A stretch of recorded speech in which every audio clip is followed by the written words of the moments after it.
Have you ever wondered how a sugar pill can sometimes cure a headache? Welcome to the fascinating world of the placebo effect. Just imagine, you're feeling under the weather. You take a pill thinking it's medicine, and voila, you start feeling better. But what if I told you that pill was nothing more than a sugar pill, a placebo? That's right, a placebo is a substance with no intended therapeutic effects, often used in clinical trials as a control group. But here's where it gets interesting. Despite being inactive, placebos can sometimes produce very real, observable health benefits. This is what we call the placebo effect. The placebo effect is a psychological phenomenon that hinges on the power of belief. It's when your body responds to a treatment, not because of the treatment itself, but because you believe it will work. It's a testament to the power of the mind and the role it plays in our physical health. It's almost like our brain is tricking our body into feeling better, and it's a phenomenon that has left scientists both baffled and intrigued. Now, you might be wondering how this is even possible. How can a sugar pill help someone combat illness? Well, it's all about expectations. When we expect a pill to do something, our brain creates a response in anticipation. It's a bit like when you smell your favorite food cooking and you start to feel hungry, even if you've just eaten. Your brain is anticipating the food, and it triggers a physical response. The placebo effect also highlights the power of suggestibility, our tendency to believe what we're told or what we perceive to be true. If a doctor tells us a pill will make us feel better, we're likely to believe them. And that belief alone can sometimes be enough to trigger a physical improvement. This is not to say that placebos can replace actual medicine, but it does underscore the incredible influence our mind can have on our body. It's a reminder that our mental state plays a significant role in our overall health. So the placebo effect shows us that sometimes the power of the mind can be as effective as actual medicine. But how does a placebo work? What's happening inside our brains when we believe in a fake treatment? To understand this, we need to dive into the fascinating world of neuroscience. When we ingest a placebo, thinking it's a real treatment, our brain receives this information and interprets it as a signal to start the healing process.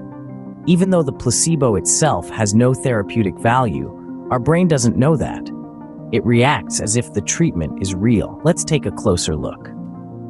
When we believe we're receiving treatment, our brain releases chemicals like endorphins, dopamine, and serotonin. These are natural compounds our bodies produce that can relieve pain and trigger feelings of pleasure and well-being. It's a bit like the brain's own pharmacy, dispensing medicine when it believes it's needed. Endorphins, for instance, are our body's natural painkillers.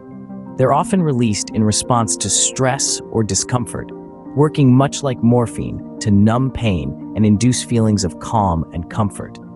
So, when we take a placebo, our brain can release endorphins, reducing pain and making us feel better.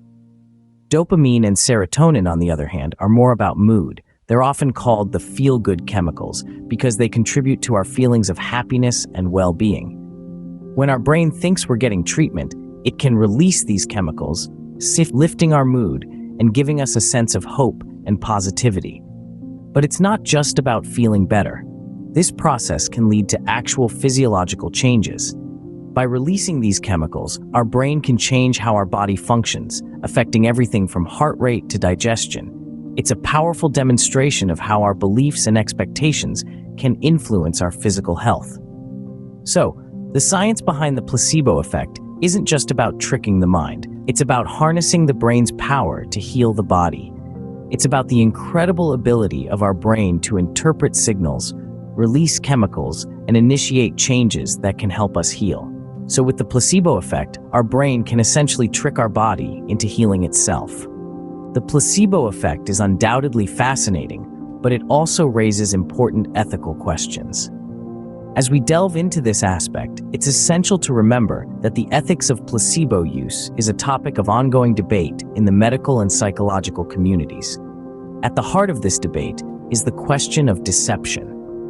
When a doctor gives a patient a placebo, they're essentially tricking the patient into believing they're receiving a real treatment. This brings up a number of ethical concerns. After all, shouldn't honesty be a fundamental part of the doctor-patient relationship? Isn't it wrong to lie, even if the intent is to help? But let's flip the coin. What if a placebo can provide relief where other treatments have failed? What if the power of belief is so strong that it can alleviate symptoms and improve the quality of life? In such cases, can the use of a placebo be justified? These are not easy questions to answer. They require us to balance the principles of honesty and beneficence, the commitment to do good for the patient. In some cases, the use of a placebo might be the lesser of two evils, especially when other treatments are unavailable or have proven ineffective. Another ethical issue to consider is informed consent. Patients have a right to know what they're being given and why.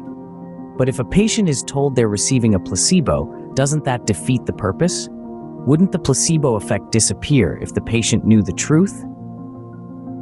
This is where the concept of open-label placebos comes into play. In some studies, patients were told they were receiving a placebo, and yet they still reported improvements in their symptoms. This suggests that the placebo effect might work even without deception, opening up new possibilities for ethical placebo use. The ethics of placebo use is a complex and nuanced topic. It's a fine line to walk, balancing the potential benefits against the ethical concerns. But one thing is clear: as we continue to explore the power of the mind-body connection, the conversation around the ethics of placebos will continue to evolve. While the placebo effect can be beneficial, it's essential to consider the ethical implications of its use. The placebo effect is just one example of how our perception can shape our reality. This phenomenon isn't confined to the realm of medicine. It permeates every facet of our lives. Think about it. Our beliefs and expectations constantly inform our experiences. From the way we interpret a friend's comment to our reaction to a piece of art, our perceptions color every moment. Consider the last book you read or movie you watched. Your enjoyment wasn't solely based on the plot or the acting, but on your expectations going in, right? Our minds are powerful tools, capable of transforming the mundane into the extraordinary, the bitter into the sweet. Our perceptions can even influence our physical and mental health. Studies have shown that a positive outlook can boost our immune system and improve our mental well-being. So, remember, sometimes it's not just what happens to us that matters, but how we perceive it. That's the real power of the placebo effect.